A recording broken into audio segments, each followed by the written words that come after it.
Being enacted by the Senate and House of Representatives of the United States of America in Congress assembled, that from any after the first day of January 1808, it shall not be lawful to import or bring to the United States or the territories thereof from any foreign kingdom, place, or country any Negro, mulatto, or person of color with the intent to hold, sell, or dispose of such Negro or person of color as a slave, or to be held to service or labor.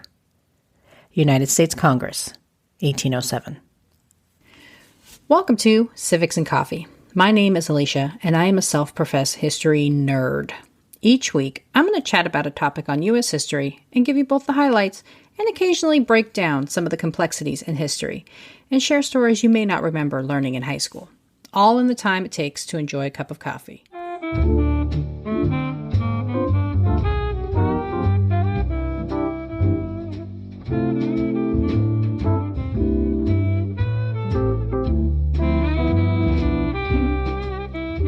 Hey peeps, welcome back. The institution of slavery is embedded in the story of America. From its origins with the first kidnapped arrivals in Virginia to the Freedmen's Bureau in the aftermath of the Civil War, our history is filled with the impacts of that peculiar institution. I have covered the topic of slavery throughout this podcast to provide a roadmap of its evolution and provide a bit more context to something very complicated. And since it is such a complex and nuanced issue, I will likely be covering it over a few more episodes as we continue along our linear history timeline. One of the various mileposts in the story of American slavery is the moment the United States decided to outlaw the importation of slave labor from Africa. While the law went into effect in 1808, it did very little to curtail the economic system of using human bodies to work the lands to harvest crops for export. So, what did the slave ban of 1808 do? Why is it important? And what impact did it have to the ongoing evolution of slavery in the South? Fair warning, this episode dives into the slave trade and will discuss human and sexual trafficking. Please exercise caution with proceeding. Okay, with that said, grab your cup of coffee, peeps. Let's do this.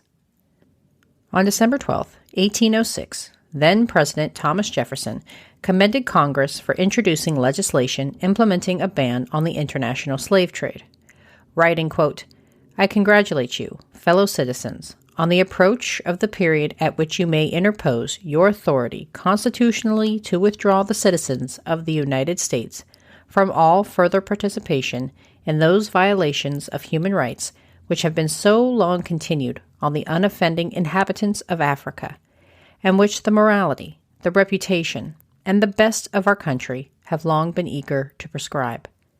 Although no law you may pass can take prohibitory effect until the first day of the year 1808, yet the intervening period is not too long to prevent, by timely notice, expeditions which cannot be completed before that day."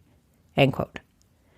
Jefferson, a slaveholder himself, seems like an odd choice as one to support a law marking the end of the international slave trade.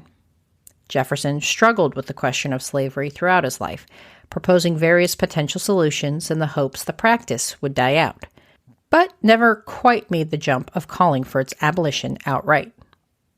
Speaking of abolition, one factor likely contributing to Jefferson's decision to publicly support the legislation came from the growing and vocal abolitionist movement, who called out the inhumanity of the practice of trading in human beings. Abolitionists seemed focused on eliminating the international trade, believing its end would also prove a natural end of the institution itself. Whatever his reasons, Jefferson was not the only one who supported the legislation. Slave owners of the Upper South, looking to purge their excess supply of human beings, knew the end of the international imports would provide an opportunity to unload their property while still making money. Specifically, planters in Virginia, faced with an increasing supply and a diminishing demand, saw the ban on importing Africans as an opportunity to corner the market, so to speak, in human trafficking. Citizens of the Upper South had already been participating in a version of domestic slave trade due to the evolving economy. As the demand for tobacco shifted and reduced the earning potential of the plantations who cultivated it, owners started looking for creative ways to maintain their profit share. While some freed their slaves, thereby saving money on their care and maintenance, others sold their bondsmen to the Lower South, where the demand for human labor was still on the rise. Seeing an opportunity to knock out competition, representatives of Virginia and Maryland were only too happy to lend their support. The bill was proposed by Vermont Senator Stephen R. Bradley on December 1, 1806, just a few days ahead of Jefferson's State of the Union. The bill attempted to address three main issues with implementing a ban: what to do with any illegally imported bodies into the United States, what punishment should be given to those who violated the law, and the, quote, proper limitation of the interstate traffic by water, end quote. The bill went through committee and several debates, which you can read through on the Library of Congress's website. I'd suggest checking it out. It's a pretty cool way to see how Congress debated legislation in the times before C-SPAN and 24-hour news. There was a lot of back and forth and debate about the various provisions included in the law and just how severe the punishment should be. On one side, representatives argued the law could not be too strict in its punishment, since anything seen as too severe would be unenforceable in the South. Representative Nathaniel Macon is cited as saying, quote, "We must pass a law as can be executed, such as one as every part of the Union shall deem itself interested in carrying into effect. If we insert in it a clause in the execution of which every part of the Union does not consider itself interested, we shall prevent the law from going into full operation." End quote. On the issue of what to do with any illegally imported human being, two camps emerged. One side felt the individuals should be sold into slavery, but withhold any profits from the importer, and the other side argued the intended slaves should be left to go free. Southern representatives claimed giving the potential slaves freedom would again make the law unenforceable, as Southerners would not report anyone if it meant freedom to the people on board. Highlighting this belief, one representative said, quote, "To inform will be to lead to an evil which will be deemed greater than the offense of which information is given, because it will be opposed to the principle of self-preservation and to the love of family." End quote. As a compromise, the committee agreed that if caught, the importer would have no claim on the individuals imported, but the fate of those on board would be determined by where they landed. So if they were unlucky enough to land in Louisiana, they were still likely to become enslaved, even though their importation was a violation of law. The next issue debated was how violators of the law should be punished. Again, a lot of the debate surrounded two options. One was to make the violation of the law a felony, punishable by death, and the other was to consider the violation a misdemeanor, which would require a fine and potential jail time. Those who were in favor of death as punishment argued the violation of the law, while not only immoral, was also premeditated and therefore could never be considered a crime of passion or opportunity. Anyone who knowingly defied the statute did so with intent. It wasn't easy to secure a vessel, journey to Africa, kidnap human beings, and ship them back to the United States. In making the argument for the death penalty, one representative said, quote, "To free such Negroes is dangerous. To enslave them, wrong. To return them, impracticable. To indenture them, difficult.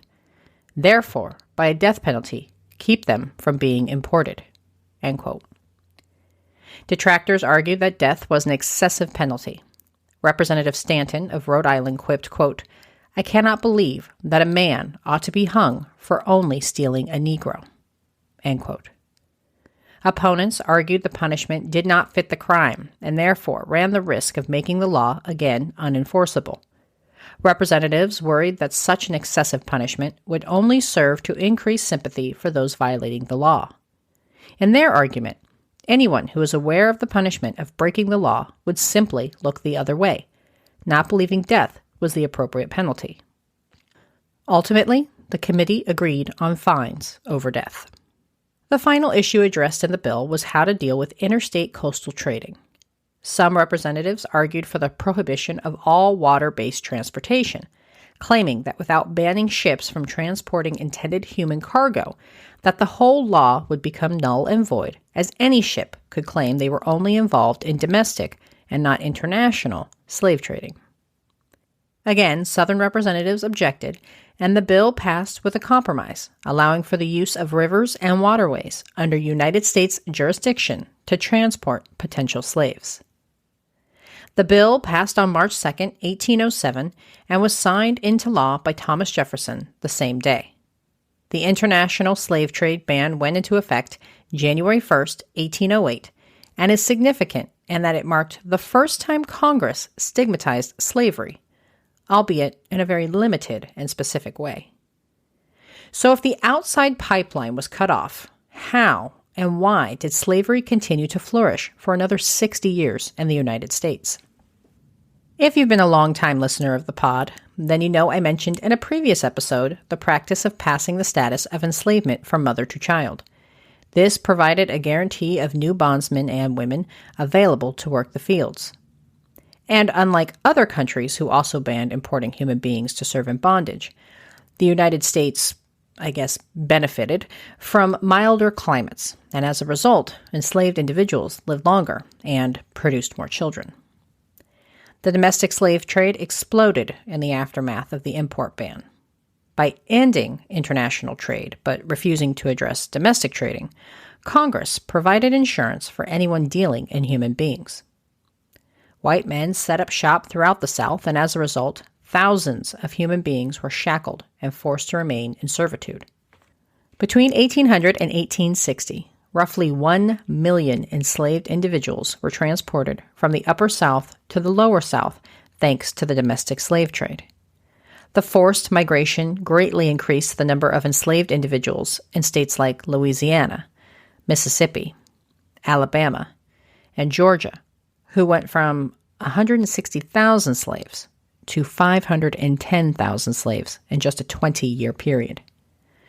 That equates to an over 200% increase in humans held in bondage. Georgia was the central trading location, so much so that traders were nicknamed Georgia men due to their frequent trips to the state. While some states attempted to curtail domestic trade by passing restrictive laws, they were often ignored or poorly enforced. In the state where the trade was embraced, human trafficking sometimes became the mainstay of the local economy. While most who dealt in domestic trading treated it as a side business, those who focused their energy in human trafficking could see profits of 20 or 30% in a year.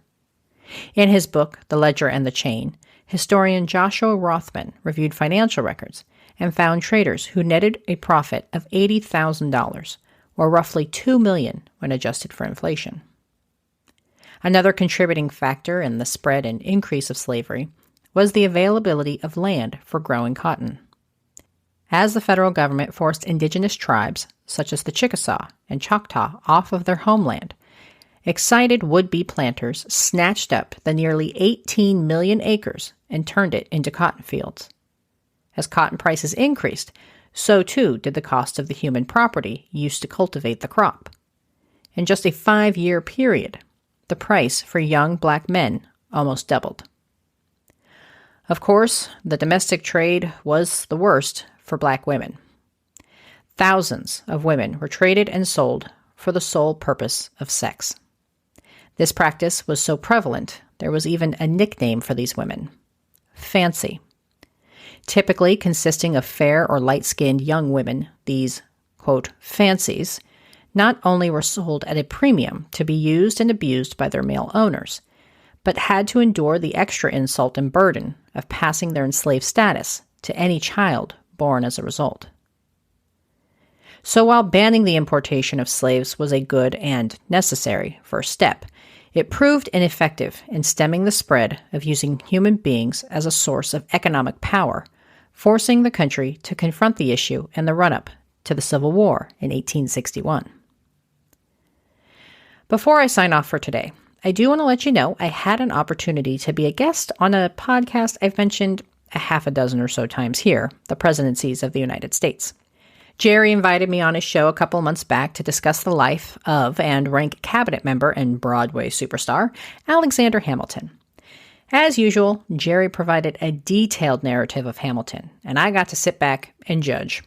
So go check out the conversation and go follow Presidencies of the United States if you haven't already. Also, if you've been enjoying the podcast, please consider a rate and review on your favorite pod app. My sincerest thanks goes to Sarah for her kind words, as well as Ian and MJ. You made my hearts swell. And if you are looking to part with some of your hard-earned money, you can also donate through Buy Me a Coffee.